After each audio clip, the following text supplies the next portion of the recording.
Tinuturing na ng ilang mambabatas na banta sa pambansang seguridad ang mga naiulat na cyber attacks, hacking incidents at deepfakes sa bansa.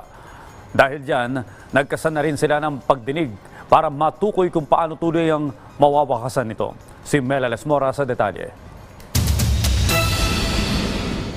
Determinado ang mga kongresista sa pagtupad ng kanilang hangarin na mawakasan na ang mga cyber attack, hacking incidents at pagkalat ng samut-saring fake news sa bansa. Kaya naman, sinimulan na ng House Committee on Information and Communications Technology kasama ang Committee on Public Information ang kanilang pagtalakay sa issue. Kamakailan lang, pawang mga government website at records ang nabibiktima ng mga cyber attack. Kaya naman ang mga mambabatas ikinaalarma na ito. Sa isang press conference, tiniyak ni House ICT Committee Vice Chair Chino Almario na tututukan nila ang pagpapalakas sa cybersecurity laws sa bansa.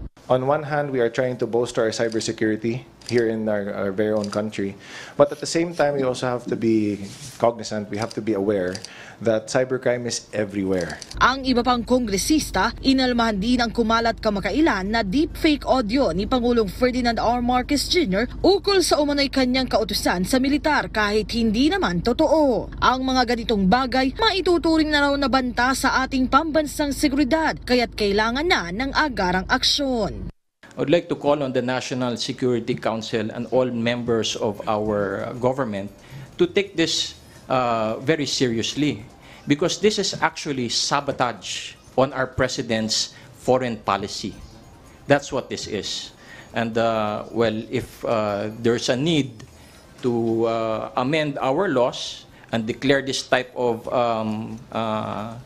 behavior as a form of terrorism, well, then we will refer to our leader here in Congress, our leader, Speaker Martin Romualdez. Para sa Kamara, magkakaugnay ang issue ng deepfake at fake news, kaya't panawagan nila sa publiko maging alerto at mapanuri. Hinimok din ng mga kongresista ang iba't ibang ahensya ng pamahalaan na palakasin pa ang mekanismo hinggil sa paghatid ng tama at maasahang impormasyon. Lalong-lalo na malapit na rin ang elections.